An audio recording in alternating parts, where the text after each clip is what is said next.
በስመ አብ ወወልድ ወመንፈስ ቅዱስ አሐዱ አምላክ አሜን። ስብሐት ለእግዚአብሔር ለዘአብጽሐነ እስከዛት ሰዓት ከመ ንስማዕ ቃለ ወንጌሉ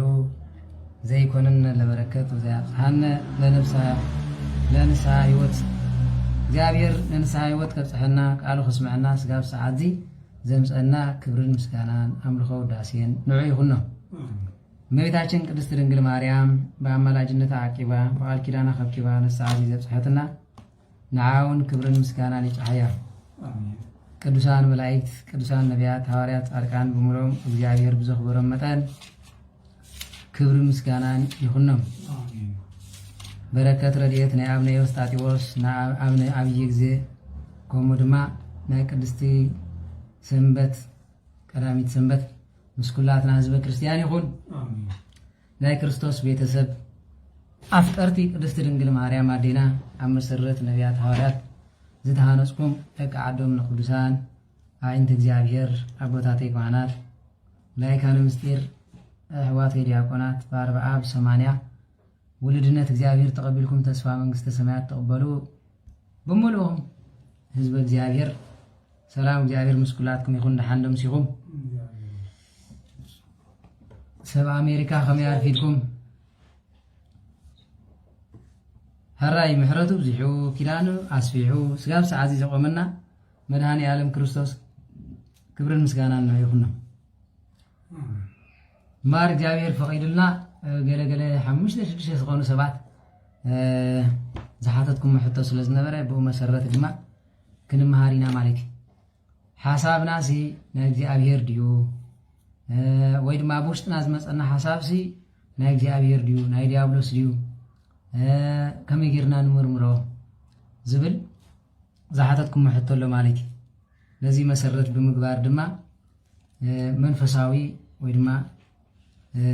مصحف ቅዱሳዊ መሰረት ምግባር ክንመሃር ኢና ማለት እዩ። ስለዚህ በዚህ ስለሆነ ሐሳበ ሰብ አለ፣ ሐሳበ ዲያብሎስ አለ፣ ሐሳበ እግዚአብሔር አለ።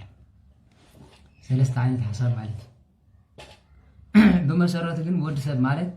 محدر منفس قدوس ويدما محدر ديابلوس مزي دما بمسرت ناي سلاسي تمري تمجمريا مستير سلاسي تمار كلها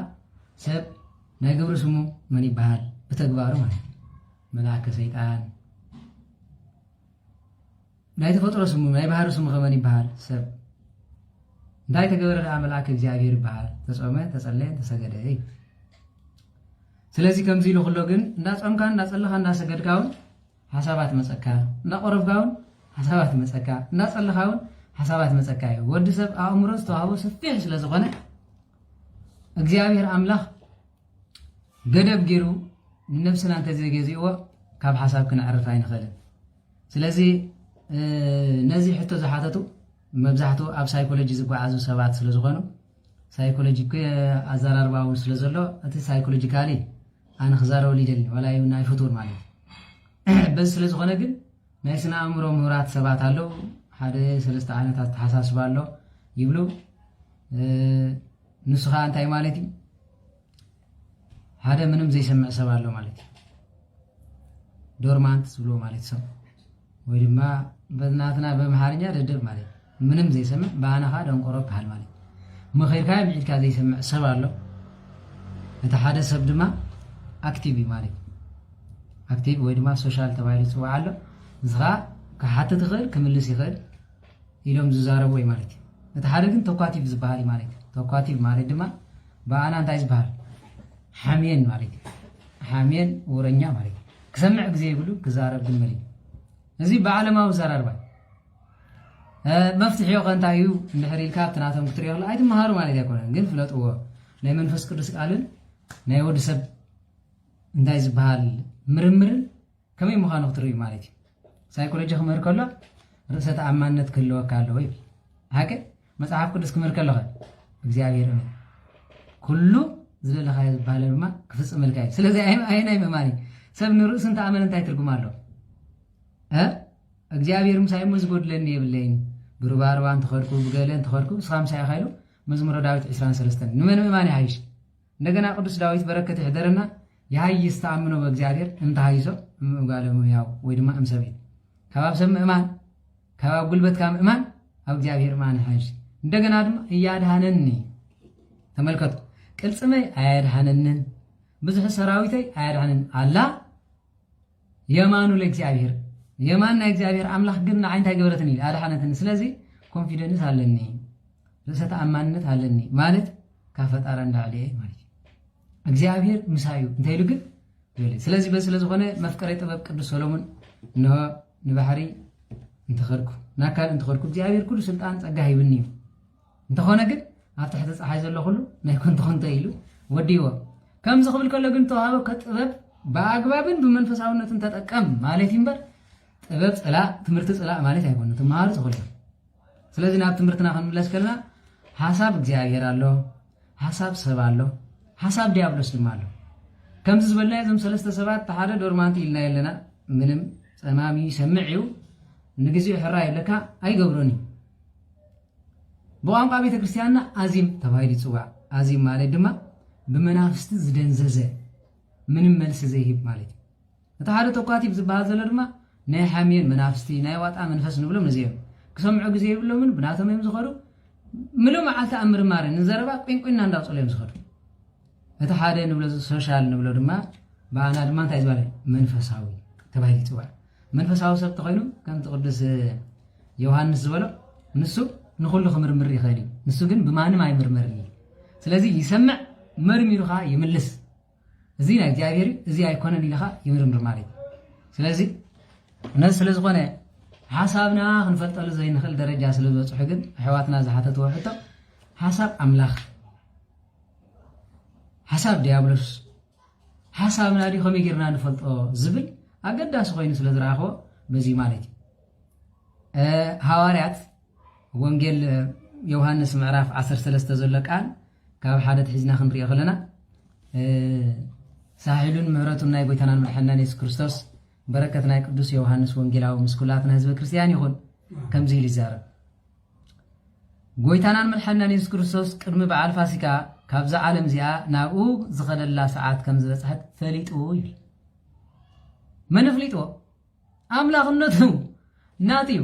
ወዲ ሰብ ፈሊጥ ዝበሃል ፍላጥ ዝበሃል እንታይ ማለት እግዚአብሔር ኣእምሮ እንታይ ይበይ ሎሚ ግን ፈሊጥ ኢሉ ኣምላኽ የለን ዝብል ሰብ ኣሎ ማለት ነቲ ፍልጦ ዝሃበ ኣምላኽ ይትረፈ ዝሓደሎ ማለት ስለዚህ ሓሳብ መን ያዝያ ማለት ሓሳብ ዲያብሎስ ንስ ፈጠረ ኣምላኽ ክፈልጥ ኣይከኣለን ነዚ ኮይ ሮሜ ምዕራፍ 1 ዘሎ ቃል እኮ ንዓይ ክፈልጡ ኣእምሮም ክሳብ ዘይክፈቱ እግዚአብሔር ድማ ንዘይረብሕ ኣእምሮ ኣሕሊፉ ሃቦም እግዚአብሔር ንዘይረብሕ ኣእምሮ ኣሕሊፉ ሃቦም እንሆ ኣብ ስጎም ድማ ዓመፅ እዩ ካብቲ ንቡር ገዲፎም ድማ ዘይንቡር ክገብሩ ስጎም ከም እሳት ኣቃጸሎም ይብል ምዕራፍ 1 ምዕራፍ 2 ምዕራፍ 3 ሮሜ ከመይ ጌርኩም ዝነቕፈና ክተንብቦ ይግባእ ማለት ስለዚህ በስለ ዝኾነ ብርሃን ዓለም ቅዱስ ጳውሎስ ንፈጣሪኻ ምፍላጥ ክንደይ ኣገዳሲ ስለ ዝኾነ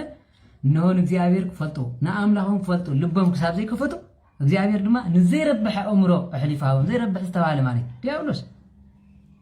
እንተዘይ ኮይኑ ቅዱሳን መላእክት ኣቅድሚ እግዚአብሔር ሩባሓት እዮም ወዲ ሰብ ድማ ኣቅድሚ እግዚአብሔር ሩብሕ ወዲ ሰብ ዘይረብሕ ዝበሃለሉ ዘሎ ግን ምስ ዲያብሎስ ምስ ተቋረነ ስለዚህ በስለ ዝኾነ ጎይታናን መድሓኒትና ኢየሱስ ክርስቶስ ድማ ከም እንሆግዚኡ ከም ዝበፅሐ ፈሊጥ ኢሉ ማእምረ ኩሉ ኣምላክነ ይኣምር ኩሉ ንብል ማእምረ ኩሉ ፈላጥ ናይ ኩሉ ስለ ዝኾነ እግዚአብሔር ኣምላኽ ወሃቢ ይብሉን ባህሪ እዩ ናይ እግዚአብሔር ኣፍልጦም ስለዚህ ቀዳሚ ሃለ ጥበብ ፈሪሃ ለእግዚአብሔር ዝበለን እዚ ቀዳማይ ጥበብ ፍርሃት እግዚአብሔር ጥበብ ዝደሊ ፍርሃት እግዚአብሔር ይሃልዎ ኢሉ ዝተዛለበሉ መፍቀረ ጥበብ ቅዱስ ሰሎሞን ነዚ ስለዚህ እግዚአብሔር ኣምላኽ ግን ፈሊጥ ኢሉ ነቶም ዘፍቅርዎ ኣብዛ ዓለም እዚኣ ዘለዉ ናቱ ክሳዕ መወዳእታ ኣፍቀሮም ነቶም ዘፍቅርዎ ናይ መወዳእታ ስጋ መወዳእታ ዓለም ንዕኦም ኣፍቀሮም ስለዚህ እግዚአብሔር ኣምላኽ ገደብ ኣሎ ኣለዎ ገደብ የብሉን ግዜ ኣለዎ የብሉን እንታይ ዳ ኮንኩም ኢኹም ብፍላይ ኣብ ቤተ ክርስቲያን ኣብ ትምህርቲ ሰንበት ዝረብ ዘሎ ዘረባ ኣብ ሳምንተኛ ሽሕ ትብሉ ሲ እቲ መወዳእታ ዘይብሉ እግዚአብሔር ደይበልጽኒ ካብ ሳምንተኛ ሽሕ ኣነ ዝገርመኒ እዚ ማለት ስለዚህ ብዙሓት ሓሰውቲ ነቢያት ክመጽኦም ብዙሓት ሓሰውቲ መምህራን ክመጽኦም ክብል ከሎ እግዚአብሔር ከ ንዕኦም ፈሪሕኩም ንበሩ ኢልና ዲ ከይኮነ ይነግረኩም ኣለሁ ምስ ኮነ ግን ከይትስምብሉ ተጠንቀቑ ኢልና እምበር ንዕኦም ክንዲዚ ኣምልኾ ሃቦም ዝበሃል ኣሎ የለን ኣሕዋት ስለዚህ በስለ ዝኾነ እንሆ ክሳዕ መወዳእታ ኣፍቀሮም ዝብል ዘሎ እግዚአብሔር ኣምላኽ ፍቕሩ ስጋ መወዳእታ ዝብሎ ንሰብ መወዳእታ ኣለዎ ሓቀዶ ብስጋ أبز عالم كساب زلوا سجى عدمي فقدر لي نبر كابون أي سب مودعت هذا بحال تاي مالي مش موته بسجى مودعت بنفس جن مودعت هاي يقولون وين نزل العالم سيالي أتو وين نزل العالم من قست سماعت هذا ناي جابر مودعت هاي يقولون ما أكل يقولون مجمرت هاي يقولون يأمر أنت وين تاني نرا سلاسة قبرمن مجمر يوم نفس أميم زفلت ولا حدا يلن مني أمر قبرم لا أول من فسكت ولا حدا زفلت يلن سلازي كسع مودعتا أفكرهم كدررو خلو خا ديابلوس نابل بيهودا ود سمان أسكرتاوي نقولتا خطعزة قدم حساب آتيو نبري ما سي حساب آتيو نديابلوس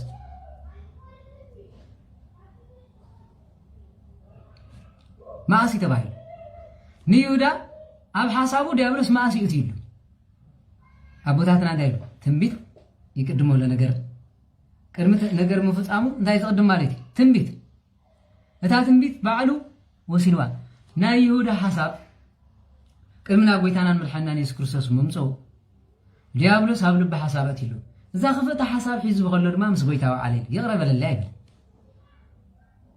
سلازي يبل دما تحساب مسو تسمير اساز نبرس سغا اندمن سوسد انتي كوينا مالت صنعتي سغا اندمن انتي يزغبر يصنعناي كفو حساب تالينا نخفو يصانانا عنا هذا بقول بدفرت سلازن وسدو زياده ناي كفات صنعات نخو سنة حساب تالينا ما فرحات እግዚአብሔር تالينا دما زياده فرحات يحضرنا ማለት ስለዚህ ሆነ እንታይ ማለት ኖ ዲያብሎስ ድማ ኣብ ልቢ ይሁዳ ወደ አስቆሮታ ወደ ስምዖን አስቆሮታዊ ንጎይታና ከተሕዞ ቅድም ሓሳባት ይነበረ ጎይታ ድማ ኣብኡን ኩሉ ኣብ ኢዱ ከም ዝሃቦ ካብ ኣምላኽ ከም ዝመፀ ናብ ኣምላኽ ከም ዝኸይድ ፈሊጡ ካብ ድራር ተንስዩ ክዳውንቱ አንበረ ዓለባ አልዒሉን ተዓጥቀ ሽዑ ማይ ኣብ ሓሊብ ኣሪቑ ኣእጋር ደቂ መዛሙርቱ ክሓፅብ በቲ ዝተቆጣ በዚ ተዓጠቆ ዓለባ ገይሩ ክደርዙን ጀመረይ ነዚ ክገብር ከለኳ ሓሳቡ እዚ ዝመስል ኣምላኽ ትማሪ ከም ዝገበረና እግርና ክሓፅበና ዝብል ሓሳብ ኣይነበረ እንታይ ዝገብር ለሓና كتحزو قبل بحسابات يلو سلازل كم يجري تحزو كم يجري موچو بوتا يدل ترى ليتن قطرن حاسب نيل سلازي حساب ديابلوس بحال نو نغبار سناي نتنا اخان سناي زمنيلكا كفو ليتن قطرن تحسب كلها ما እግዚአብሔር كم يجري خون خ بعلتي بيت كان لا نبل حما انت تزاربت لك نحما ابي كم يجري كاسعرو كندي خمات بل هجي خم انت يلاتن ما فنጫ خسبرايا تلكا زي حساب እግዚአብሔር كم يجري تخون تكساس أملاك كم يجراتهم تكساس أنا سبيت له أبزاس عزي أنت يعني هرت بايلو حما كزارب كلا أوه إجزاء عبير محاركي رجع بالي زت زارب يزول له أنا كم سجا ورتبعتاي تبعتها وسمعت حزنا خارمك خير خير ما قالين استيت خنك بدأ خم عقم خير وي كنت تعرف يا خبي ملحسك وي دما كونتات مالتي ديابلس كونتات يتصنع سويتهم كونتات تصنع هذه أوروبا أنهر هالله هنا تعرفنا أوروبا أصلت فرطة تعرف لك أي ساعة جوار قليلة دولة بلا نورمال تتحسد خليه نزي سلزة زي مثل سنة حساب بين ديابلوس قدموا لأوروبا زهاز الله حسابي ملي لأوروبا أخطأته لهم قدموا ديابلوس قبل بناس سكع بغم يبلو موبايل كتجزء خلهم ويسيم كارد أفتح أوفن تاين صحيفة سناكم ها تاين صحيفة سنة مسكت ولا مدن تاين صحيفة سنة هو ويا بسيم كار ناي بوليس تليفون نساي ناي بحكي تنقول ناي نابلس كوي ما انا طفلتو ناي امبولانس ناي وطفا تحوي نسم سناي زبلوي مالك ግን ነገር ግን ጽበቁ እንዲ ኢመርጀንሲ ከደውለል ተባይሉ ግን ብዘይቡን احنا ፖሊስ አይለመድና እንዳዳኛ ኸድጋ መከሳስ አይለመድና عند حكمنا زبزب لكم خال هاي لمدنا كلام مالي حاول بارع بزو هاي قاطمني بعدنا كم زقانا يكون سلازي او مسلمنا زي بوليس انت نهر رازي فلك اقدم متى يدل لك مالي من البات تخونه نغير تقاطم كوي ولا انت ابي كوي سبايكم تلكي تاتا عبيك دولي لي بزا عد 110 قال يزدول دل كومتاتي دول ابيلكا كم زي اغبر سلاز بلكا تليفون سلاز يتدلا زخونه ነገር ዲያብሎስ عند يزغبر مالك ناصنته ندير خيبدا زخونه تيل نا بوليس دولا بل زي تحزو زبل سنا حساب زمصلك ازي امن فساوت كنت تقول بين يغصا እንታይ ዝበሃል እሳት ኮይኑ ዝመፀካ በረድ ቀይሩ እዮም ዝብል ቦታትና ብኸመይ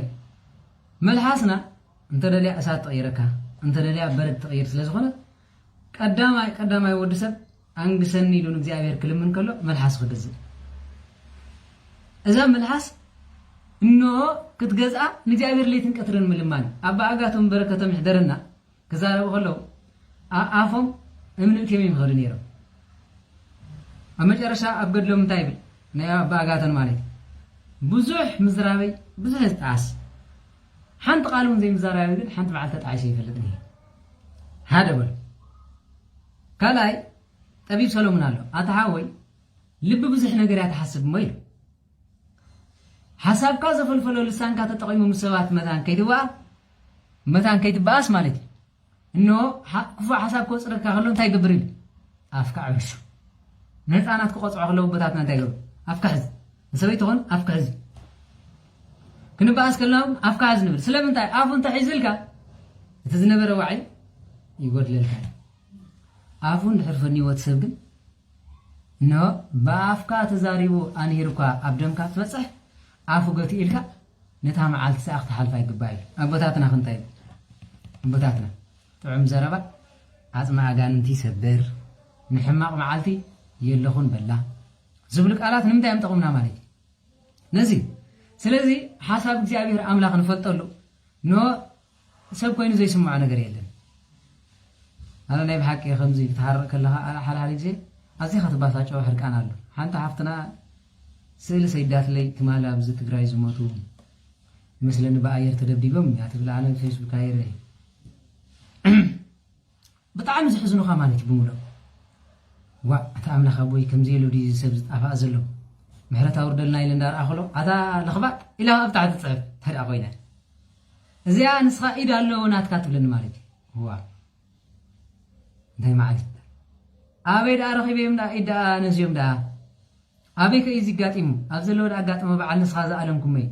ከምዚኦም ዓይነት ኣፀየፍቲ ሰባት ኣብ ዘለዎ ስደት ዕድመ እውን ኣይሂቦምን እግዚኣብሔር ርግፀኛ ኮይና ክነግረኩም እዛ ሰብ ብሞት ትብል ከላ ናይ ኣካለይ ሙሉእ ተቓፂሉ ማለት እዩ እንታ ካበይ ዝመፀት እያ እዚኣ ብሃይና ሓቂ ብመንፈሳውነት ክፈልጣ ከለኹ ነዛ ሰብ ከዓ ማለት እዩ ክትሕነቕ ደልያ ገመድ ሒዛ ኣሕዋታ ገንዘብ ዓሚፆማ 5-6 ዓመት ዝሰርሐቶ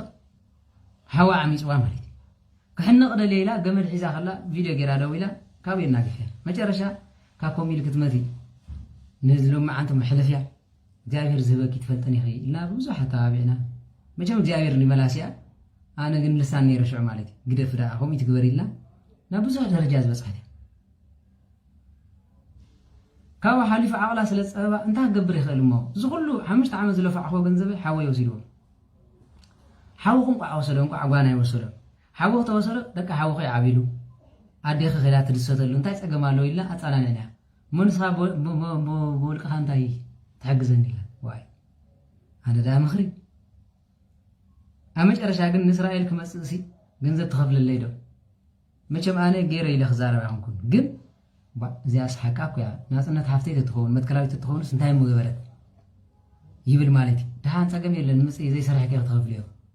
قال لا أدراش أي فلتا قال من مخانا يفلت قال يفلت أمش أرجع جن تجي نقص لازم نبرة إن عماله ولا دحين إحنا نكفل الكلام زي مسؤول زبورة كيدا أنا عرفت ما يسمع عليه مشكلتي غني اللي سلت خلص قبل كالي لا عاوزي بزح أنا قري نير مالي هجي مسي أنا عايكم وقت ولا نخلها رياله ولك زبل تسبل على على باي سبر كم زخت بالكلا بوش تيز زلوا هيوت وير ما تحساس وان تايدل كم زيوم عن كفاءات سبات مر ما سناينا قبرلو نزيو أنا سميت زحوق سبالد انكو عقتو لزبالالو نايلومي عامة كل تورحل أبوات ملك تقولوا أحواتكم كم تقولوا أباتكم كم تقولوا أنكوا عايتوا بلو ثم تعبروا سفمي زبل تمر تماير نايل اليوم كقدام كبرها وبرها أبو زل أخونا ينيرو مالكي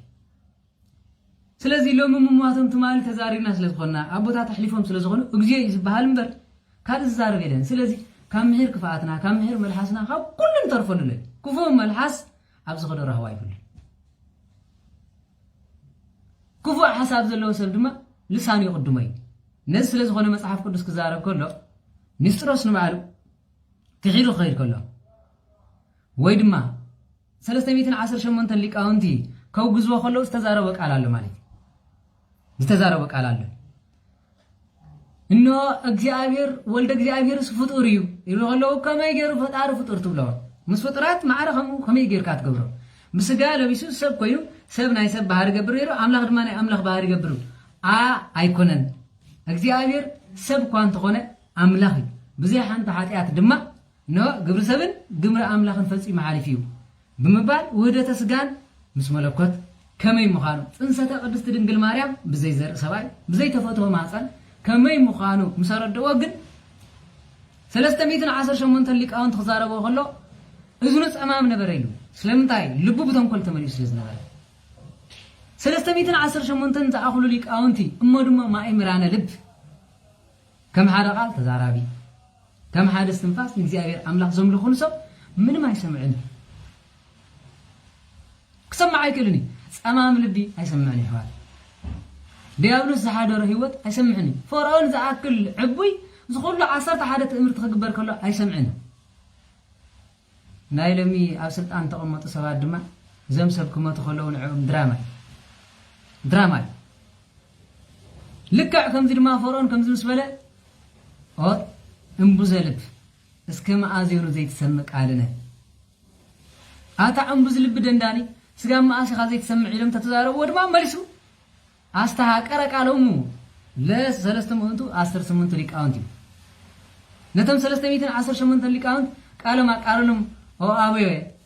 ዘከመ ትብሉ አነኒ አምን ንሳትኩም ከምዚ ትብሉ ዘለኹም ከአምን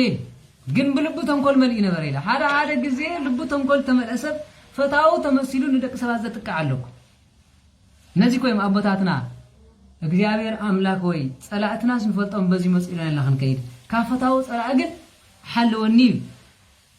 ጸሎተ ህልና ዝበሃል ናይ እመቤታችን ጸሎተ ህልና አለ ወላዲት አምላክ ጸላእስ ፈሪቀ የለኹ በስመ አብ ዳበልከ ባሮ በዚ ከይመጸን ክብል ድማ ናብ ዝኸደሉ ገደና አይከይድን ፈታው ተመሲሉ ካብ ዝመጽ ጸላእ ግን አይፈልጠን ምን ስኻለውኒ ስለዝኾነ نو فتاو تمثيلو نسلسته 318 ሊቃውንት ቃሎም ዘخبره ተመሲሉ ልብ ግን እንታይ መዲ ነበር ዲያብሎስ ልክ አሁን አይሁዳ ንጎይታና መድኃኒና ኢየሱስ ክርስቶስ ከተሕዞ ከሎ ድማ ፈታው ተመሲሉ አርኬ እፋሃለውከ ጎይታ ግን ወግዳ አይብሉን ተወካፊ ሐጣን ሓቋፊ ሐጣን ንጻ ባህር ስለዝነበረ نود سبدو بمحقق كتبت زدلي خير حقي في سعامي نقطاليو حقي في سعامي نزي كويو እግዚአብሔር ለዋውቱ ከመበግ ወይት ናገር ቃለ በቅድመ ይጠብህዎ እግዚአብሔር ለዋይ ከም በግዕ ኖ በግዕ ካራ ሒስካ ከለኻ ካራለው ኢሉ አይሃድምዩ እግዚአብሔር አምላኽ ድማ ንሓራዲዩ ንይሁዳ ሓቂፉ ሓደረይ هم جاهز قبر سبالنا أنا نزاق زارسي أكلان كفز قبر ليه وجزاه قد فلي وجزاه قد فلك زي كله يقولي بيني قل كفو حسابنا يدك سبات بالنزيل እግዚአብሔር ስለዝነበረው እግዚአብሔር ግን ማእምሮ ኩሉ ስለዝኾነ ከምዚ ተዛሪቦ ልክ ዕድማ አሬስ ድማ ተዛረበ ቃል እዚ ንስጢሮስ ተዛረበ ቃል እዚ አሬስ ተዛረበ ቃል ግን ክፉ እዩ እንታይ ነው በል በቃልና ሰሚር ካዶ ይለሞ ወይልዎም ልቡ ግን አታخدت ቃል ነብረ ሓደ ጊዜ አጎይላው ዒልና እንተመጽና ወላ መንፈሳውያን ንኹን ታተደረፈ ደርፊ ዝክረናሞ شو እንታይ ዝብል ንኣብነት ናይ ወድ ተኽሉ ደርፊ ኩላትና ንዝር ተወል ዝነበርናይ እንጂ እንዳመርዓ ኮይኑ ሓሳብ ቴስታ ስጋብ ዘሮ እዩ ዝልዝል እዩ መንፈሳውነት ኮይንካ አላ ጸሎት ናገርካ መሊኦካ ሓሳብ ቴስታ ክትብል ግድኒ ስለምንታይ ልክፍት ጎቲት ከያ ከመጽኻ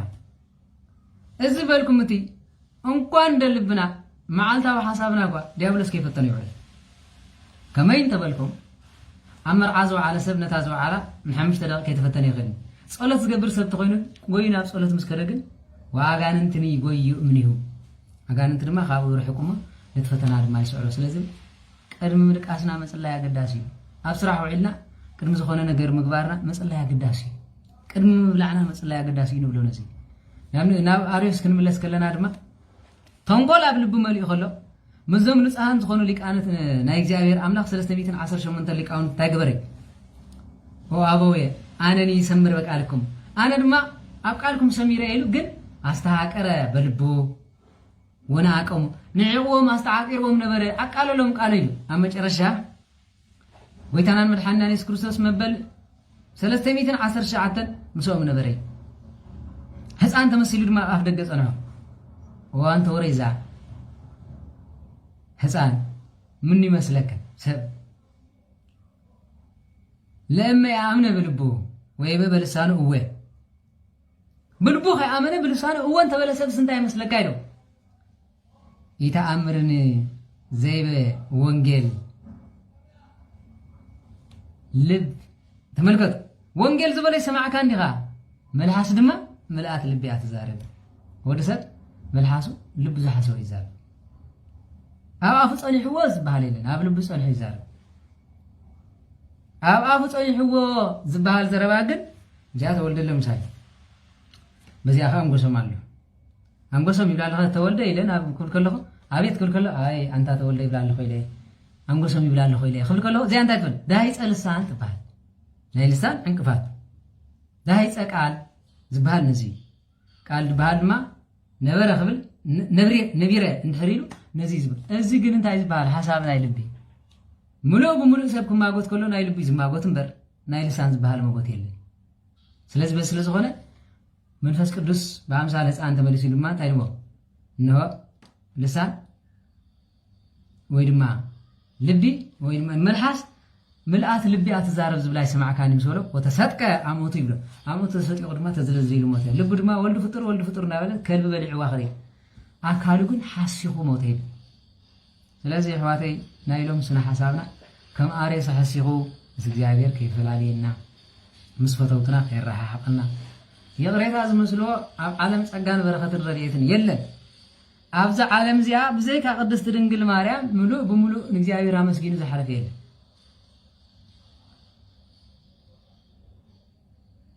ለዳዊት ሃረይክዎ እምከርስ እሞ ንዳዊት ንፍቁረይ حرهو كاب كرسو ديو كم لبي غير دما زمسغنني ود السيلو ግን ሶሃባ ጸጋ ገዲፉ አመንዘረይ እነሱ ግን አምላክ ዳዊት ክባሃል ይፈቱ ስለምንታይ ሐሳብ ልቡናይ ዳዊትን ሐሳብ ናይ ዲያብሎስን ፈላልዩ ቅዱስ ዳዊት ብንስሐ ስለስተመልሰይ ኩፋ ሐሳብና ብንስሐ ይኽምለስ ግባ ነዚ ስለዝኾነ ቦታትና ይፍትኽ ንብሎም ከለና ባህልዮ بجابير بنبيب زجبركم حاتيا يسريلكم سبك نصح كله ثلاثة عينات حزيز غير لما كو زمين تخيلس زم خوري خنقر زبل سوالو أناسكم إلا نبغاش غاز نقرم ما تحشن زبل سبب مال هو انقان دز جبر كاسي زي حسب كاي يزنقر حاتيا تخيلوا معه زي حسب كايو زي كزارب كاير زوا على كايون مالتي بنبيب بجابير بهاليو مالت ودسب بحسابه بديابلس بزح يودقي نامنت بحسابه ززم سبالو حساب مسبز حق عاف نبي بكوص يخلي بتكبار وديك خمس سلازغل قدم مخانو انت يقبر مالتي وي ابوي انس كمزي حساب تشجره الكا خيركا بنسا حسريت مقطام كالاي باف دما 10 تغزي افكا خمس دلكلا او غزيو انبر عقابي لافي قدس داوود እግዚአብሔር አምላክ ሆይ ናፈይ አቃቢ ወይ ድማ ዋርዲያ ገበረሉ ለምን ግን ዋርዲያ ዘይብላ ፌስቡክ መጽያትና ስለዘሆነ ድላይ ጋር ተዛረበል ማለት ድላይ ጋር ተጻረፈሉ ድላይ ጋር ጻፈሉ ወን ኮሜንት ገበርሊ ነበረው ዘን ፌስቡክ ጋር አብዚ አይም ተባስናን ኮም ተጻራረፍና ጥራህ ተሰሚዕ ሰብ መኸለ ኣብ ታሕቲ ሓደ መጽያ ሐሳዊ ተሓደኻ ማን ዲ ኻይሉ ቆይ ተሓደኻ ከም ዘይብል ሽዑ ጸርፊ እትሰብ ናብ ትምህርት ገሪፉ አእምሮ ምዕራይ ገሪፉ ናይ ተሰብ መልሲ አቤት ፈልጠኒ በይፈልጠካ ተባይል ኣብ መጨረሻ ተዳዊሎም ከይተረፈ ተፋኻኺሮም ቆድ ማለት ወንተ አምጽት ማዕዋተ بنفس تحاتياتكم أي أخلنا أي أخلكمن ويدما كمزي نحاتيات ليتن قطرن صعارو لستوهالنا إنا نمثل سدت وزينا غادنا مدر بيتنا قديفنا بايتونا قديفنا عدينا قديفنا أبونا قديفنا بيت كريستيان قديفنا مريت عدنا قديفنا لا يغيرنا خيرنا خلنا موبايلنا غيرنا دما نتزمر زلو كنت سميع كام خارك تصاريف كام خارك انت يمسو كم مثل بزي جزي ديابلوس عزيز تقوم له في الأكلات ناينا انت حتى بايلو لسان قال يتغل عيني سالسيت إيدي ሳልሰይቲ رابعيت دما حفرتنا ማለት በዚህ እንደማ ዓለምና ጻይፍ ይርከብ ልሳን ዘይት ብሎ ነገር የለን ከምት ቅዱስ ያዕቆብ ልሳን እኪቲ አይ ንባዕላ ደስ ብላ በዓት ተወቲፋሲ አካል ሙሉ ተርስ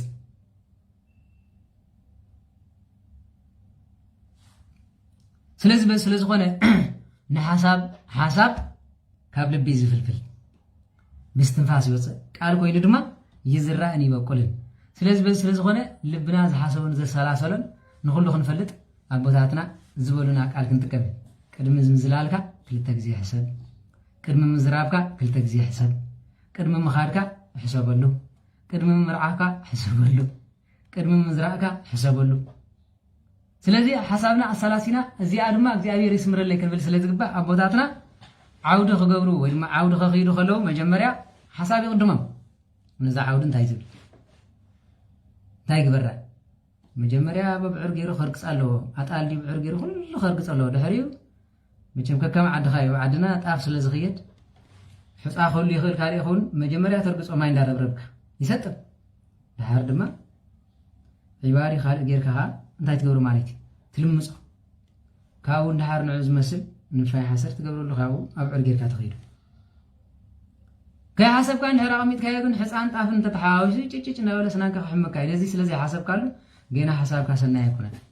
ስለዚህ ሰናይ ሐሳብ ክፉእ ሐሳብ ናይ እግዚአብሔር ሐሳብ ናይ ሰይጣን ሐሳብ ዝብል መንፈሳዊ ክንርኢ ከለና በመጽሐፍ ቅዱስ ግን ሰይጣን አቀዲሙ ናብ ልብ ይሁዳ ሐሳብ ስለዘጠወ ይሁዳ እንታይ ገበረ ሐሳብ ነተግባር ይቀድሞ ክፉእ ሐሳብ ስለዝነበረ ድማ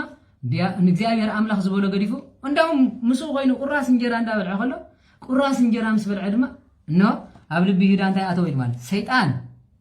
ኣብ ልቡ ስለዝኣተወ ቁራስ እንጀራ ምስ በልዐ ድማ እንታይ ገበረ ማለት بونبو غويتا خطحزي له كدي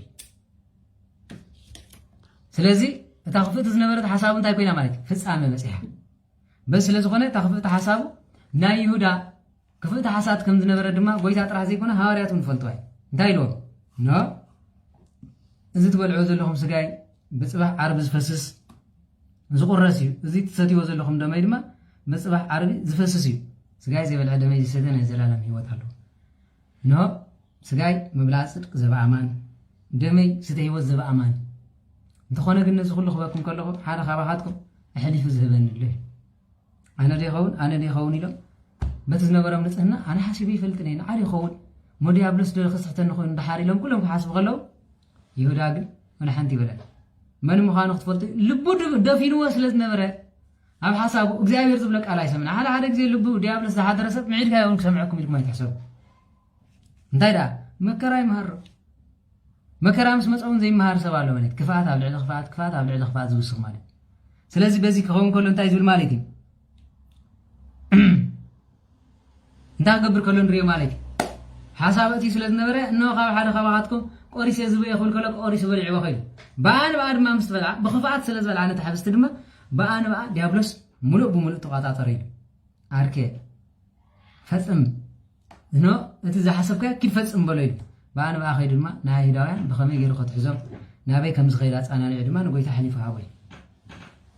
እዚኣ ሓሳብ እንታይ ትበሃል ሓሳብ ዲያብሎስ ብርሃን ዓለም ቅዱስ ጳውሎስ ንበዓል ቲቶ ነቶም ኣገልገልቲ ዝነበሩ ንበዓል ጢሞቴዎስ ክዛረቦም ከሎ እነሆ ናባኹም ክመጽእ ልበይ ፈቲዎ ሓሳበይ ደስ ኢልዎ ነይሩ እንተኾነ ግን እግዚኣብሔር ኣይፈቐደለይ ኣይገርመኩም ብኸመይ ፈሊጥ ኣንስ ናብ ቲቶ ሓወይ ክኸይድ እሞ ቦጌረ ንኢየሩሳሌም ክኸይድ ኢሉ ሓሲቡ ነይሩ ሰብኣይ ምስ ሓዘ ግን ኣይኮነን ጳውሎስ ሎም በዚ ጌርካ ኢኻ ትኸይድ ኢሉ ናባኹም ክመጽእ ምሳኹም ከእኒ ደስ እምበለኒ ነይሩ ግን እግዚኣብሔር ኣይፈቐደን እዩ ንሓሳባት ብናትና ሓሳብ ክንከይድ ኣይግባእን እዩ እግዚኣብሔር ኣምላኽ ስምሮ ሓሳበይ ክንብል ይግባእ ናትና ሓሳብ ኣለና ሰይጣን ተወሳኺ ሓሳብ እዩ እግዚኣብሔር ብባህሪኡ ንዓና ዝሃበና ኣሎ ንዓና ዝሕደረና እፍ ኢሉ እስትንፋስ ጥራሕ ኣይኮነን እግዚኣብሔር ንዓና ሂቡና ሓሳቡ ከም ሓደ ኸማና ኾነ ማለት ኮ ሰናይን ጽቡቕን ዝፈሊ ኮነ ኢሉ ንዑ ንፈሊ ምዃንና ድማ ንሓሳባት ናይ እግዚኣብሔርን ንኹሉን ክንመሚ ነፃ እምሮ ከም ዝሃበና እግዚኣብሔር ድማ ክዛረብ ከሎ ኣቅረብኩ ለከ ማይ ቆሪር እሳት ማይ ውዒን ማይን ዝሑል ማይን ኣዳልየልካ ኣለኹ ኣላ ደይ ኢደካ ሃበ ዘፈቀድክ ኢድካ ግን نابدس بلكا أتوا سلزي بأمرها حسيبك حتياتن صدقنا الله مرمير كان أبيت عمني الكارما كيري بمنفس أونت بحساب من كن كيري بحساب جابير نحارس بصبوك مرتريها صبوت مرت هتكبارو عيلو دي وعيلو ما تمرمرو نحر وعيلو خوينو مسلم تخركا سناي بملحاسة راح كم بركاس لذي كل تكبار زي بلن تخوين قد انتايز قبر مالك هاي خون مزيس لزغونا دما نو تمرتو من اي جابير حسابو من اي ديابلس نبرو فريساوياني أب عسران سلستن نو خمسي بل نسخاتكم نو عنج أبدأ قنبر بوشتو خصرية بلن تبلو مرؤيات زفر كرامكم تخدنا بأفريقيا كان تعلقوا بوشتو قن بخبي خوي توالا شي رسي حيلو بدقهم زبلهم زلوقن وانج أبدأ حساب الله تبلو مالت ودسم نبيت كريستيان تخلينه خمس الله لك خمسنا يلوم تمرت ثمت مالي مساحات خالو تقرب لها مسويك تعرق كده سبعك تقول الجميل لازم لا بات نفسه ولا حد يله ده راجبر تمرت سمت نحر تماير كمان لبسنا يتمرت سمت هالو نص لبيس كا خزمر كلها حدا يرجع تقبر لك كايلو حدا تريننج زوي بقالو ناي منفس قدس بحال مسغانا يكايدنيو سلامنتاي قدس داويت እግዚአብሔር ከመስግን ከሎ ክዳኑ ቀደደይሉ በጸጋ መንፈስ ቅዱስ ተመለመ ወአንፈር አጽ ከመጣይዋ ወሰጠጣ አልባሲው በቅድመ ኩሉ ህዝብ ወጻናት ሜልኮልኒ ራእየቶ በመስኮተ ቤታይ ሜልኮል ድማ በመስኮት ቤታ ኮይና ራእየቶሞ አስተሃቀረቶ ንዳዊት ድማ አስተሃቀረቶ ንጉስ ተባሂሉስ ምስ ህፃናት ክዳኑስ ጋር ዝቀደድ ከምዚ ክብል ኢላ ስማዕ እስኪ ኢላ ተመጽ ንስኻ ንጉስ ናይ እግዚአብሔር ተባሂልካ ሞ ድማ እስራኤል ሙሉ ትምርሕ ሰብሲ ምስ ህፃናት ከምዚ ጌርካ ክዘልል ክዳንካ ክትቀደድ ኢላት ሜልኮል أنا أملاخ زميرة نحس أنا زقدسني يكونن أملاخي كحوجس اللي زليلة كده أنا زي كونس لبي كام قرد كلي ملكول جن بتاخفوا حسابات ديابلوس آتي سلزنا برا مسجانا ناي داويت ده سايبلان ولا زميرنا كوي خطب باسات أب تمر سمبت يكون كلاتنا خلنا مهارز قبائل نجر أينا ينيرون حتى بعيلو سبنا مسجانا لبوز ملؤنو حفت مسيكو بتحقاسا كبر حزاز للل كاب كانت حديقة كاب تما بزنا ورهز بحديقة زللتي حق خوين يكونن مسكانا عين غزيو عاوت سلازخونه سلازي مسكانا ادما مصحف تصحيفو كم حافت آرون موسى مريم مسكانا نخلاتنا نو ጸጋ መንፈስ ቅዱስ ይወዝልልና ነው ብሎ ነሲ ዳዊት ንመቤታችን ከመስግና ከሎ ሪዋ ይፈልጥኝ አታሐፍተይ ማ ፍቱቴ ቤታ በخرسعي ኖ እግዚአብሔር መርጽ ይኩሞ ነይ እንደገና ድማ ወተቀወም ንግስት በየማነከ صفت وهبرت بالباس ወርቀ ጽፍት ወህብርት እንዳበለ ዘመስገና ሪዋ ይኮነን ጠቢብ ሰሎሞን ድማ ፍቅራ ናብ እግዚአብሔር አምላክ ዝነበረት ተሐቋቋፋ ከመጌራን ጎይታ ተሐቆፈ ስለዝነበረት አትፍቱቴ እንዳበለ ንኹሉ ጽሕፈ ከሎ ከምስጋና ዝበለጸ ምስጋና መሃሊ ዝስሉ በምስጋና ወዲዎ ንሕና ግን ምሳና ዘላ ሰበይቲ ምሳና ዘሎ ህፃን ከመጌራን ንፈቶ ከመጌራን ንፍቅሮ ከማን ዘይን ዛረብ ኩፋ ሐሳብና መሰመንጨና ንሰበይቲ እንታይ ሳላይ ዳሰብ ኮይን ግንበር ከምዚ ኮይ ኮንክን ይብላ ተሐሳብ ላይ ልብ ኮይ ሁሉ ግዜ ሳሉ ጥራህ ዝወገሕላ ዝመስለን ንሳ ድማ ንዓይ መስል ሰበይቲ ዘይትረክብ ኮን አኻ መን ክትቀርበካ ሞራል ዝትንክፍ ዘረባ ማለት ሸዓት ወዲ ርስ እንዳድነነ ይስኸይድ ተጓልን ስቴት ድማ አንተ አነ ኮይነ ጠሪፈክም በል ንስኸረ ሰቢኺ አብ ነፍስ ወከፍ ኤርትራውን ኢትዮጵያውን በዓል ሓዳር ዝረብ ዘረባ እግዚአብሔር ዝሃበኒ ክሳብ ዝኾንኪ ዝጎደለና ድማ ከምዚ ንግበር አጅኹ ዝሓፍተ ይዝብል በዓል ሓዳር ወል ሓደ የለን ወዘን ፈልጣ ዘይኮነታ ኤርትራ ዘይን ፈልጠለድ ስለዚህ በስለ ዝኾነ ንሰበይቱ ዘተባብዕ ሰብኣ የለን ሰብኣ ተባብዕ ሰበይት የለን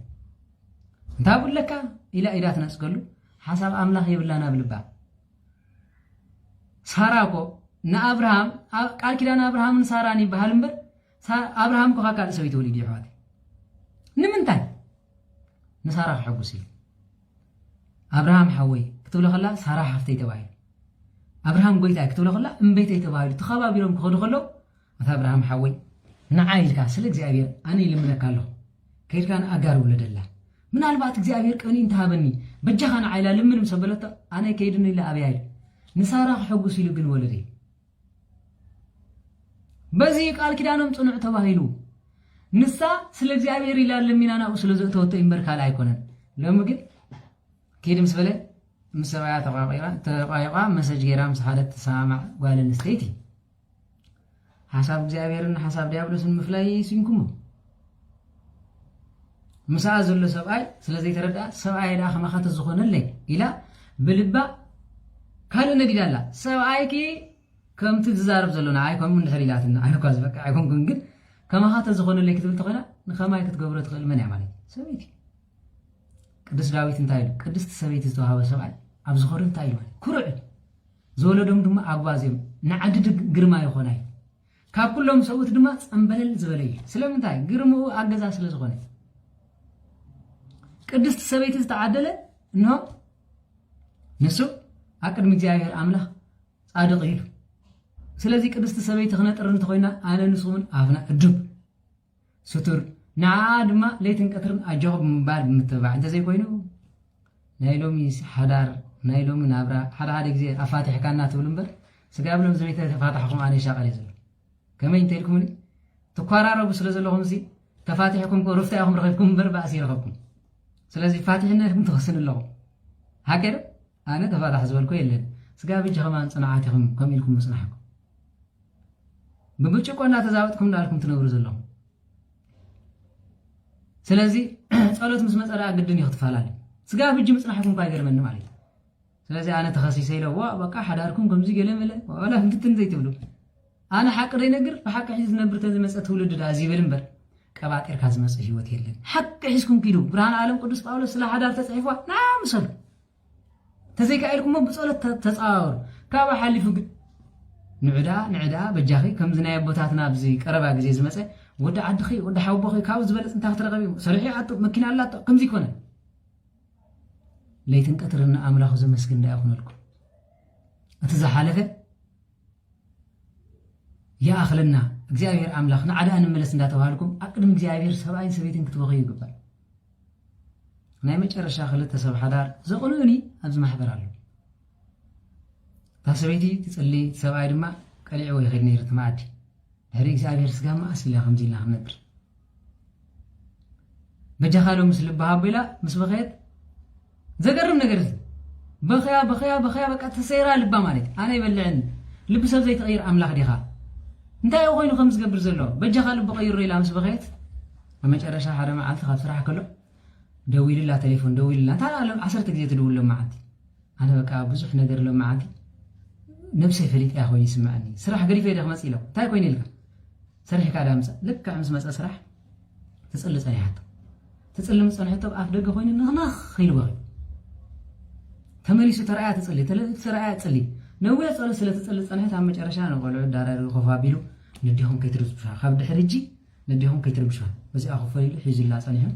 ودم سبلت بيو خير إقرأ وديو إنكوا أنا أقرأ هو الدق لك ماله ما أدهم زيرو جنسيلو هذا على غير ما أدق غير هاري ما زخيت نغرسه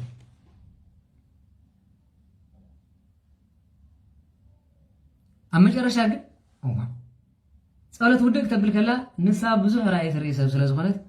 بس يبلك حدارك خاب الجني وتواريخ الكيب بخياتك زيادير سميع الكيب تبلاز الله مريتاج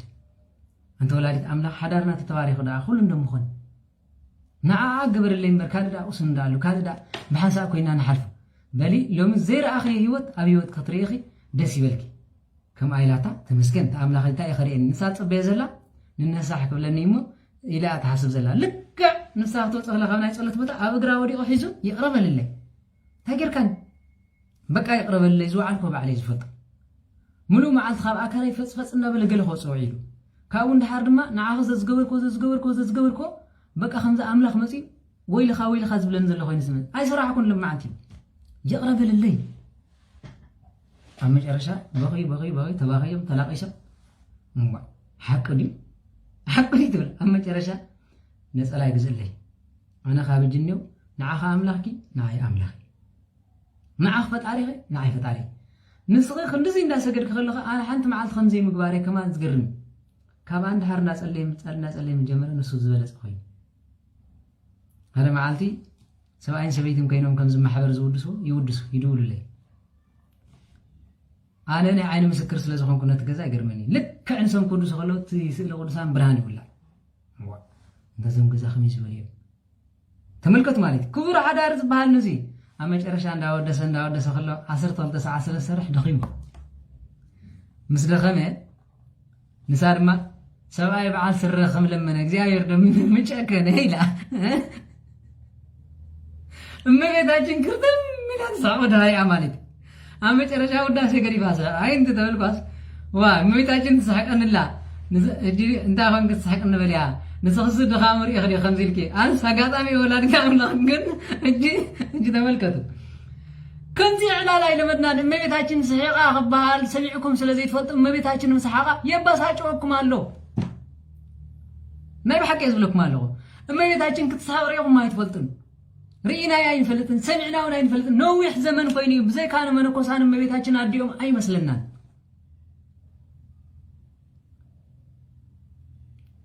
ስለዚህ ተመልከቱ ሰብአይ በዓል ስረ ከም ለመነ እግዚአብሔር ደምነ ምጨከነ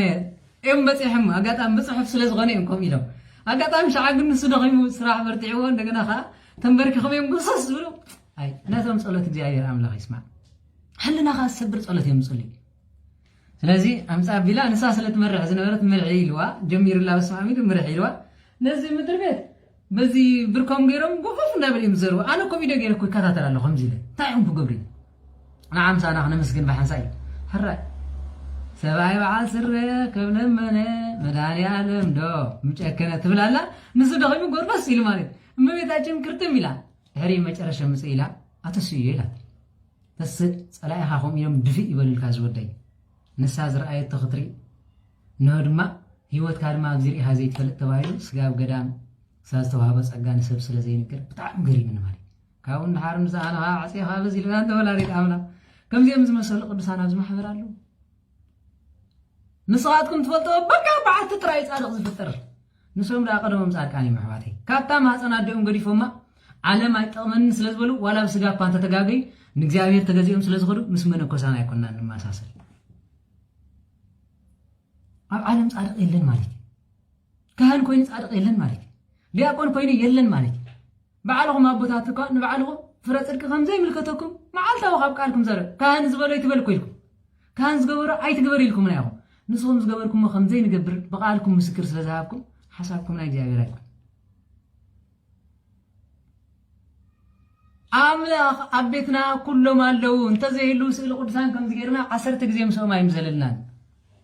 ምስ ቅዱሳን ምዝራብ አይለመናን ሐሳብናን ሐሳብ እግዚአብሔርን ሐሳብ ዲያብሎስን ፈላሊና ክንፈልጥ ስለዘይካልና ግን ተሓደ መጽኢሉ ለማ አንተ አምላኽ ግዱ ከምዚ ገረ ከምዚ ናብነት ንበል ቀሊል ሐሳብ አምላኽን ሐሳብ ዲያብሎስ ክልተ ይምርዑም ይፋትሑ ሰብአይ ከዳቤለ ይብላ ተፋትሕና አምላኽ ዘይፈቀደ ኮይኑ ዋ ረይወት ዘረባ ሐሳብ አምላኽ ደ ሐሳብ ዲያብሎስ ደ ሐሳብ ናት ያዘ ታም ፍታህ ናይ መነ ታም ምርዓው ናይ መነ ታም ዝራብ ናይ መነ እንታይ ትብሉ ተፋትሕከስ አምላኽ ዘይፈቀደ ኮይኑ ክትምርዓው ከለኻ አምላኽ ፈቂድዎ ኣሕዋትና ብሊብያ ገይሮም ይኸዱ ኣብ ባሕሪ ጠሪቖም ተኾይኖም አምላኽ ዕድሚዮም ኣብ ኣይልዋ ዋ እግዚአብሔር አምላኽ ኮም ኢሉ ጽሓፈሉ ሰብ ኣሎ ሰብ ጽሕፈቱ ዝኸይድ ይብል መጽሓፍ ብልክዕ ማለት ኣብ ባሕሪ ጠፉ ኢሉ ግን ኣይጽሕፍን ንስኻ ብኸምዚ ጥፋእ ዝብል እንተኾይኑማ አምላኽ ኣይኮነን እንታይ ዳ እኖ ክፉእ ዝገበሩ ብባሕሪ ክጠፍኡ ኣብ ባሕሪ ድማ ምጽኣት ዘጥፎም ሰብ ኣሎ ተንኮል ናይ ዲያብሎስ ዘጥፎም ሰብ ስለ ዘሎ ብዘይ ጸሎት ብዘይ ምህላ እንተኸይዶም ክጠፍኡ ግድን በዚ ድማ ዲያብሎስ ተላጊጽሎም ትውልድና ኣውዲምዎ ዳ ይበሃል እምበር አምላኻት ህይወም አይባል ተሓደ ንኻራ ገይረ ሃሪሞ እንታ አምላኽ ባጥፋ ኢሉ ዋ ከማና ጨካን መስልኩም አምላኽ ሞ እንኳን ንሱ ነቲ ሕሊፉ ዝሃቦ ይሁዳ ሓደ በሉ ነቲ ሴፍ አልዒሉ ዝነበረ ቅዱስ ጴጥሮስ ኮ ጴጥሮስ ሴፍ ዘልዕሉ ሴፍ የምጠፉ ሴፍካ ናብ ዘገብኡ መልስ ይሁዳ እኳ ሸይጥካኒ ኢሉ ክፉእ ግብሪ ኢሉ ኣየጥፎ እንታይ ዳ ኢልዎ ነስህ ከምኡ ከ ጴጥሮስ أنا نهدق لك حاتياتك كم حاوها خم بيتروس ألكس بغا أنا دم حاتياتك هاقر في الكاي لا كلاتنا مرعى بسقاو فقادنا بديابلس نيتخايل فتخو صلاو فتم مرعى እግዚአብሔር ዝባሃሉ ዳ ከመይ ዝበሉ እዮም እንተተባሃለ ብጾምን ብጸሎትን ሓደ ብስጋው ዲኦም ተነበሩ ድማ ብንስሓ ክልተ ሳልሳይ ድማ ኣብ ውሽጢ ቤተ ክርስቲያን ቃል ኪዳኖም ገይሮም ሓደ ዝገብሮ ቃል ኪዳን ወዲቅና ኢና ሓጢአት ገርና ኢና እግዚአብሔር ይቅረበለልና ኢሎም ስርዓተ ማዕስባን ቅዱስ ቁርባን ገይሮም ተኸይዶም እዚ ናይ እግዚአብሔር መርዓ ይባሃል توم دناقل دما دنقلنهم عقيهم صحيحهم بتكليلهم تتمرعوا زيونا እግዚአብሔር حساب بحال انت تفاتحهم دما ديابلس فتينوا مالو بسغاون كسامع يكلن اي تفاتحي بالمصحف تتفاتحكم ግን ከማልኩም ንበሩ እንተ ዘይ ኮይኑ ተዓረቁ ዘይ ተዓረቁ ግን بزي زلهم أنا مسخاي نبر ناي نبر أنت بايلو زباس زقاي قبلنا جزائر مسخاي يكون كان أيت مرعون أي فكرك مش جزائر تخيلكم مرة أنا تفاتحنا أكتب له خلهم ما بقدس قربان لتنبر لهم إلى زحات تمر أفاتحنا تقولوا مش حراية تبون بعد تفاتحهم وعقوسكم قل مستفاتحهم ذا قالوا نسيت بقربان لتنبر الله سوايك كم يلكم تقربوا تهلهم لحنزي السنة نقول تفاتيحكم من هالكالة تقبلوا خينكم قل بنا بس يكونه بجزاء رسخهم بسجاود ليتكم العمر بس تمرت تفاتح زغلسة ولا حدا إلا حدا ولا حدار تبتين زنا ورد حدارو لك كادي أول استسعويت النايلي من الأسمر نزايبلي قبر هواريات معرف حمشته كم معرف حدا خزارب كله أنا نحسب إيران زبهار سو حدار نيرو أما جرشا سو حدار سلز نورو سبكتنا يقول دسبيترو سميع من لبهم سنطق حقسهم لك خمس سبع حدار بحنسام سمعكم حقس تقولوا مالي أنا نيا سبيرا سبيتيا أنا نيا دم سواي أنا نيا إلاتو سويت هو وقت أقول لك زين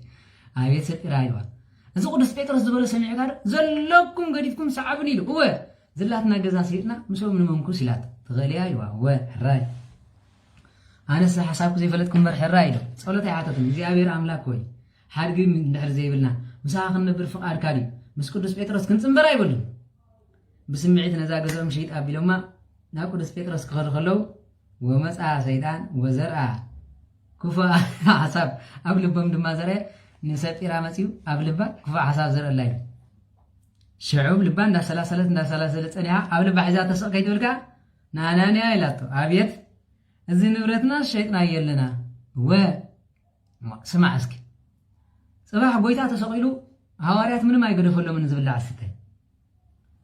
هواريات تتبتنوا خن إحنا نتاين بل عندنا من كيدنا خناعتو سلازي سي إذا حزنا يزل جنزب سي نتاك نقبرينا لا وأجر عشيرنا عندنا نهبم أملاخ يفلت يلوان أملاخ يفلت يلو دسوني عيحس مو تان قبر لي خيلوا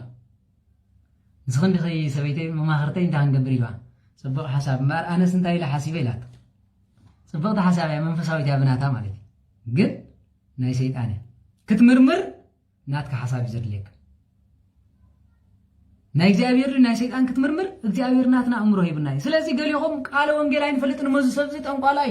እንሰብዚ ድማ ከምዚ ኢልኩም አይትፍረዱ እግዚአብሔር ንዓኹምን ጸጋ ሂብኩም ካብሰብ አይትድለይዎን እምነት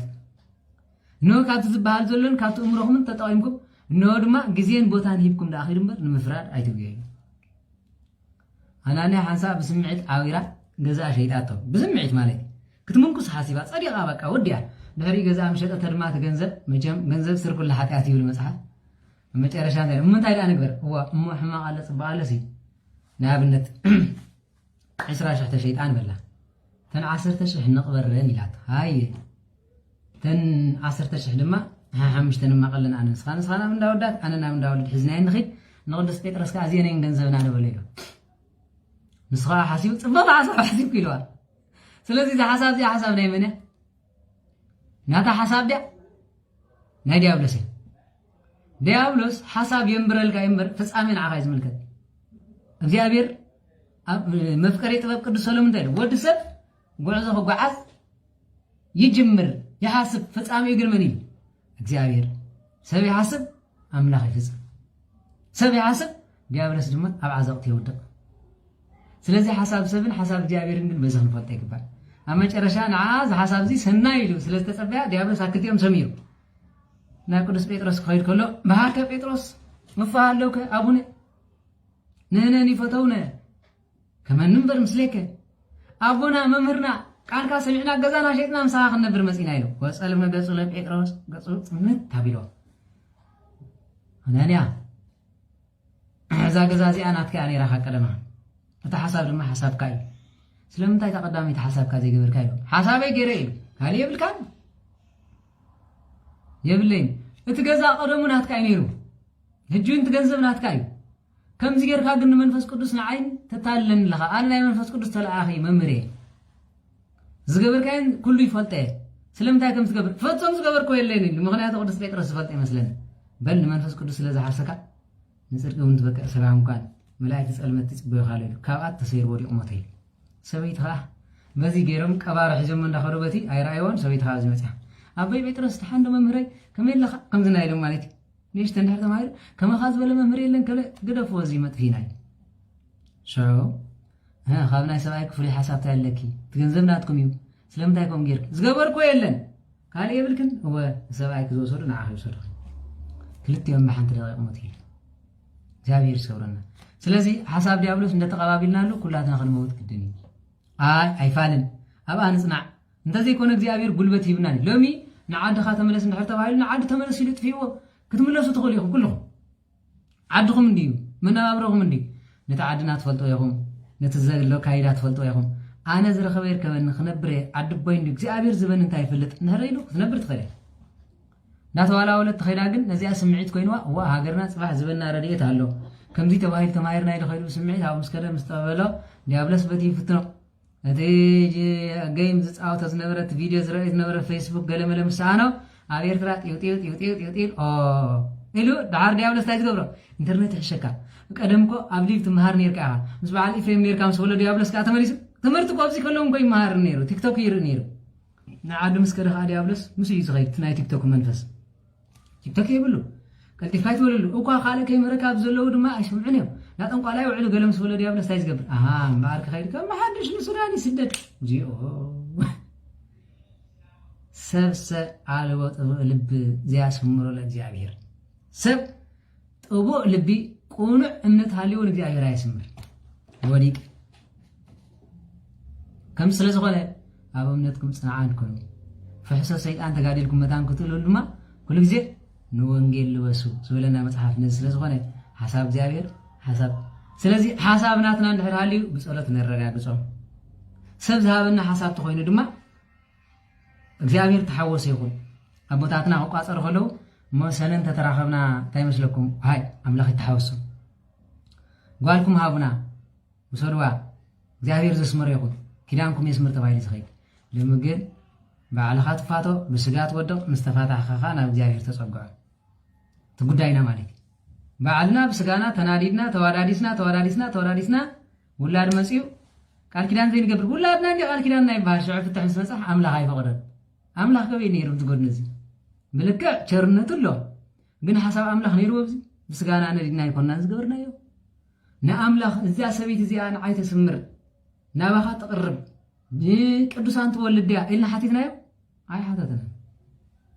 ስለዚ ኩሉ ተመሰረተ ሓዳር ነዚ ስለ ዝኾነ ሎሚ ንኽትፋትሑ ንድሕሪት ኣይትብሉን እዮም ንኽትምርዐ ጓል ኣንስተይቲ እውን ንድሕሪት ኣይትብሉን እያ እንተፈትያቶ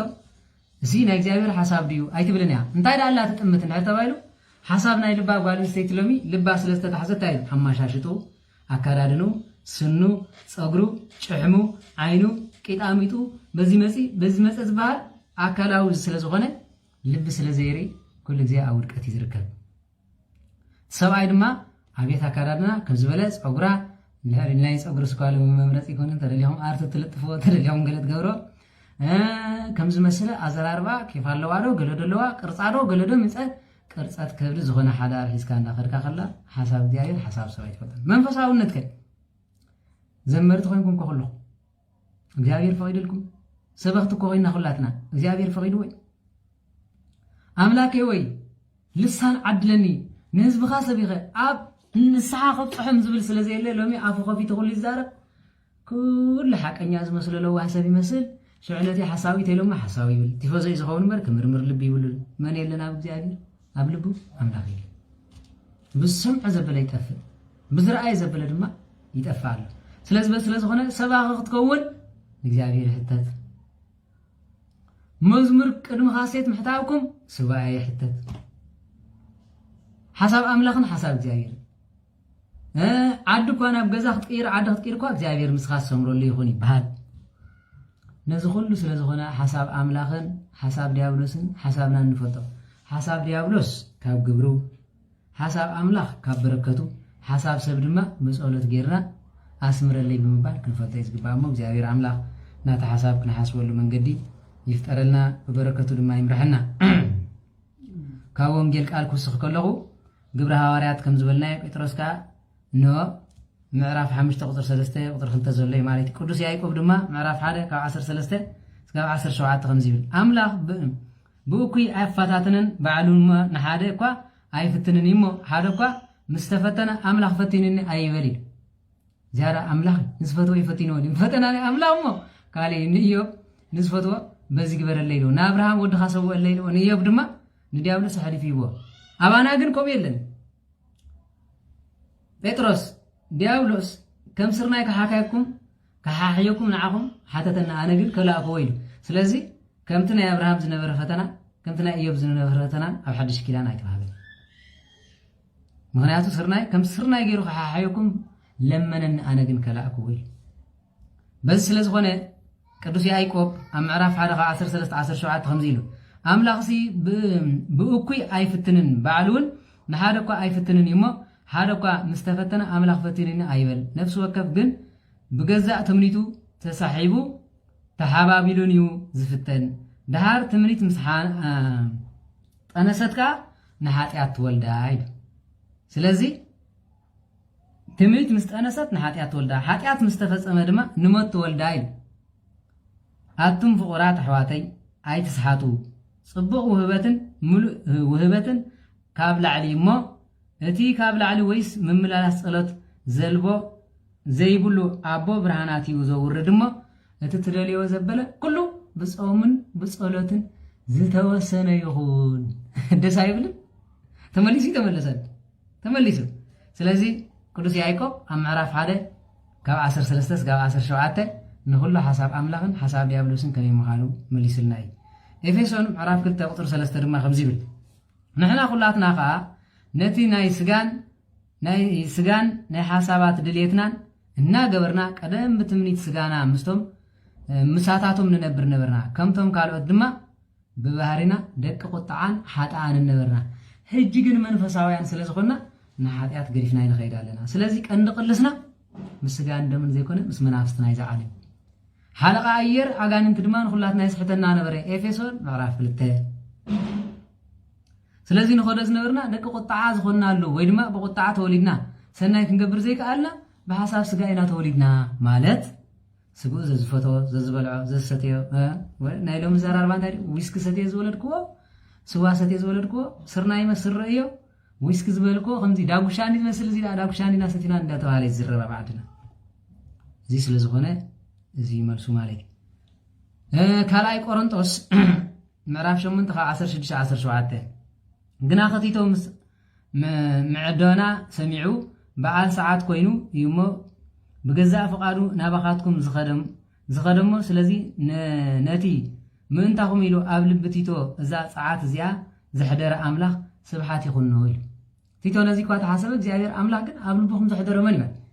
ሓሳብ ናይ ቲቶ እኳ ነበረ እግዚኣብሔር ኣስሚርዎ ግን ኣብ ልብኹም ዘሕደረ ነዚ እሞ ንኣምላኽ ሰማይ እንታይ ግበሮ ኢሉ ኣመስግንዎ ስለዚ ሰናይ ሓሳብና ኣምላኽ ተወሲልዎ ድማ ብሓቂ ሰናይ ሓሲብካ ኢልና ነመስግኖ ናይ ኣምላኽ ሓሳብ ግን ተላኣኸኒ ናይ ኣምላኽ ሓሳብ እንታይ ንመን ሽሙ ኸይድካ ንስሓቶ በሎ ንመን ሽሙ ኸይድካ ከምዚ በሎ ብሕልሚ ይኹን ብራእይ እዚ ብሙሉ ሓሳብ ኣምላኽ ሓሳብ ወዲ ሰብ ድማ ብዝረኣኻዮ ነገር ተግሳፅ ክትህብ ከለኻ ብዋ ኣሚን ስለ ዝኾነ ብሓቂ ኣምላኽ ናባይሉ ይኹለይ ኢልና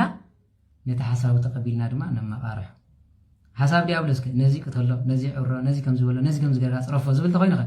ሓሳብ ዲያብሎስ ስለ ዝኾነ ከይደ ዘየዋርዶ ዝብል ሰብ ኣሎ እዚ ዘየዋርዶ ዝብል እንድሕር እንታይ ማለት ሓሳብ ዲያብሎስ ንውርደትና እንታይ ኢልካ ቀስ ጌርካ ምግዳፍ ስለዚ ዮሃንስ ወንጌል ምዕራፍ 13 ካብ 26 27 ድማ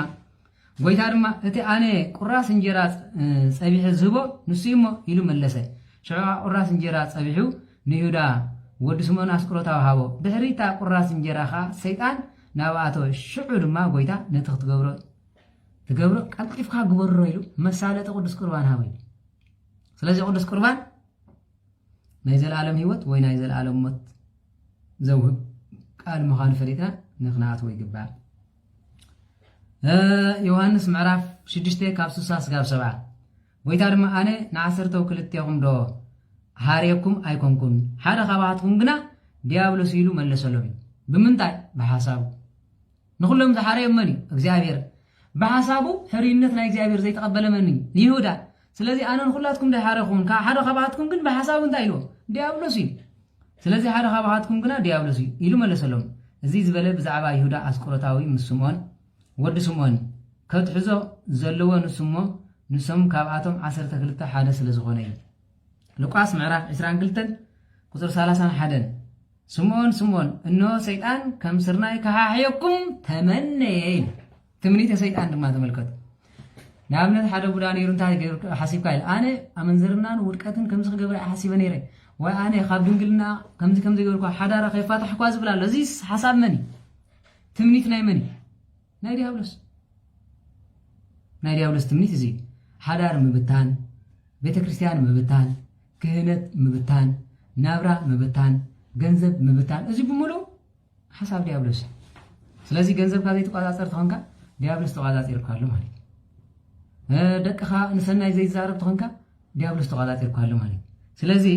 ሉቃስ ምዕራፍ 22:31 ዘሎ ቃል ስምዖን ነው ሰይጣን ከም ስርናይ ከሓሕየኩም ተመነየ ኣነ ግና ከላእኩ ኢሉ እግዚአብሔር ይኽላዮ ሰይጣን ግና ናብቲ ኣስቆሮታዊ ዝበሃል ይሁዳ ኣተወ ንስኻ ካብ ቁጥርቶም 12 ነበረ ባንባ ድማ ንጎይታ ኣትሓዘ እዩ ስለዚ ሓሳብ ክፉእ ስለ ዝነበረት ሰጋ ኣይበለን ዳው ክሕስ ከሎ ሰብ እንታይ ዝገብር ማለት ምክንያት ይብሉ ምክንያቱ ድማ ካብ ዲያብሎስ ስለ ዝኾነ ቁልጡፍ እዩ ንሓሰብ ዝኸይድ ሰብ ቁልጡፍ እዩ ሓቂ ዛረብ ሰብ ድማ ጥንቁቕ እዩ ስለዚ ስለ ዝኾነ በዛራርባና እኳ ሓሳብ መንፈሳዊ ሰባኺ ትፈልጦ ትኽእሉ ዶ ዝኽእሎ መንፈሳዊ ሰባኺ ክሰብኽ ከሎ ድማ ህድኣት መንፈሳዊ ቅንብር ማለት ካብ ጻድቃን ካብ ነቢያት ካብ ሃዋርያት ብሙሉእ ዋሂዱ ዝምህር ካልኣይ ድማ እዋናዊ ነትሰብ ነትወለዶን ዝበፅሖ ምስቲ ዘለዎ ናይ መጽሓፍ ቅዱስ ኣዋሂዱ ንወዲ ሰብ ልቡ ክስበረሉ ዝኽእል ቃል ይዝምህር እንተዘይ ኮይኑ ኸ ሙሉእ ብሙሉእ ካብ እግዚአብሔር ተዘይኮይኑ ብኣፍልጦ ጥራሕ ዝብገስ ብጾምን ጸሎትን እንተዘይኮይኑ ኸ ኣብዚ ኣለና ኣምፃ ኣቢልካ መናፍቃን ጥራሕ ክትብል ትውዕል መናፍቃን ከም ዝገብሩ መናፍቃን ንጎይታ ኣማላዲ ይብሎ ገለመለ ንሶም ዝበልዎ ምድጋም እንታይ ኣድለይ ካብ ዝገርመኩም መናፍቃን ጸሊእና ንሕና ግን መናፍቃን ናይ ቤተክርስትያን ነቲ መጽሓፍ ቅዱስ ዘይብሎ ዝብሎ ዘይንገብር ተኾይና ንሕና ንባዕልና መናፍቅ ማለት ነው ሕጊ እግዚአብሔር ዘይፍጽም ማለት ስለዚህ ንሶም ጠቕሊሎም ጎይትነቱ ከይኣመኑ ሓድነቱን ሰለስትነቱን ከይኣመኑ ዝኸዱ እዮም እዚኦም ኢሎም ኢልካ ምርጋም እንታይ ኣድልዩ እንታይ ዳ ቤተክርስትያንና ትፋቐር ደላ ካህናትና ብሓንሳር ይውዕሉ ኣለዉ ትምህርቲ ሰንበትና ይፋቐሩ ደለዉ ንስሓ ይኣትዉ ደለዉ ምእመናን ይመላለሱ ደለዉ ምጽዋቶም ከመይ ይኸይድ ኣሎ ገዳማት ንረዳእ ኣለና ዶ ድኻ ንረዳእ ኣለና ዶ ዝብል የለን ከም ኤርትራዊ ለዋህ የለን እሞ ዲያብሎስን ክፉእ ሰብን ከማና ገይሩ ፃወት ኣለዎ ዶ ኣብ ዓለም የለን ዝኾነ ፖለቲከኛ መፂኡ ኤርትራ ክፃወት ኣሎ ቀሊል ስለምንታይ ነፃ ስለ ዝኾነ እምሩ ኣማኒ ሰብ ስለ ዝኾነ እግዚአብሔር እመኑ ንኹሎም ንጸሎም ዘለና ኣብ ኢትዮጵያ እዚ ትሪኦ ዘለኹም ሓሳብ እዚኣ ትሪኦ ዘለኹና ኣብ ኢትዮጵያ ዘሎ ክነዋርድ ንጎይ ኣብ ዓድና ዘሎ ክፋኣት ገዳ ዋላ ኣብቲ ፖለቲካ ክንሪኦ ከለና ኣብዚ ዝግበር ዘሎ ኩነታት ብሙሉእ ዓድና ክንነቅፍ ዝግበአና ናብቲ ናይ ኣምሓራ ናብቲ ናይ ብልፅግና ናብቲ ናይ ካልኢና ንኸይድ ማለት እዩ ስለምንታይ ገዙ ዘየፅረየ ሰብ ገዛ ሰብ ክዛረብ ይዝውዕል እዚ ኩሉ ክፍኣት ኣብ ውሽጥና ስለ ዘሎ እዩ በዚ ስለ ዝኾነ ኣሕዋትና ካብ ቀደም እንተንቕፎም እዚ ዝግበር ዘሎ ከምዚ ኣይኮነን ኢልና ነንባዕልና ፍቕሪ ተነርኢ ነርና ወፃእ ኮይና ኣብ ውሽጢ ዓዲ ዘለዉ ድማ ስሙራት ምኾኑ ነይሮም ስለዚ ዘይኮነ ድማ ኣብ ዘይግብኦም ከይዶም ክሞቱ ንሪኦም ኣለና ስለዚ በዚ ስለ ዝኾነ ኣሕዋተይ ሓሳብ ዲያብሎስ ሓሳብ እግዚኣብሔር ሓሳብ ሰብ ኩሉ ብጸሎት ብፍቕሪ እግዚኣብሔር ዝኸይድ ስለ ዝኾነ ቀዳማይ ዮሃንስ ምዕራፍ 5 ቁጥሪ 18 ካብ እግዚኣብሔር እንተኮይንኩም ግና ንኹሉ ንፈልጦ ምስ እግዚኣብሔር ተሃሊና ድማ ንኹሉ ክንፈልጥ ክንመሚ ከም ንኽእል ዝተዛረበሉ በዚ እዩ ማለት እዩ አንብቦ ምስ እግዚኣብሔር ተኮይንኩም ግና ዓለም ብሙሉእ ክፉእ ከም ተታሕዘ ትፍለጡ ክፉእ ዝተባሃለ ድማ ዲያብሎስ እዩ ስለዚ ምስ እግዚኣብሔር ተሃሊና ሓሳብ ሰናይን ክፉእን ክንመሚ ንኽእል ኢና ቅዱስ ጴጥሮስ ድማ መልእኽቱ ከምዚ ኢሉ ሰዋበኩም ሕቶ ንምምላስ ድልዋት ኩኑ ማለት ጸሎተኛታት ጾመኛታት ኩኑ ንሕና ኣነ ብዘይ ጾመይ ብዘይ ጸሎተይ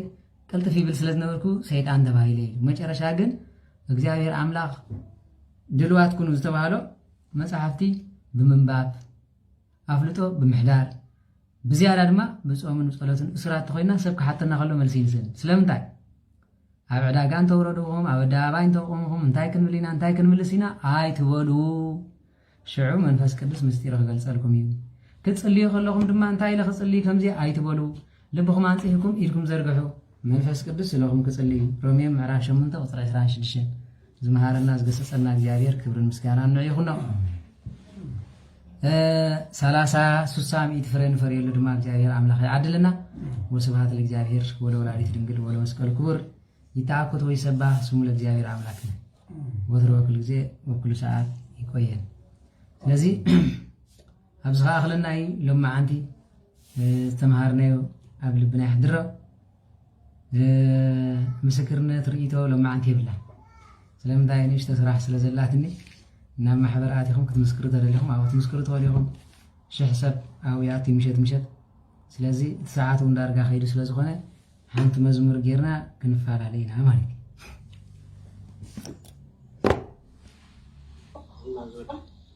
አሜን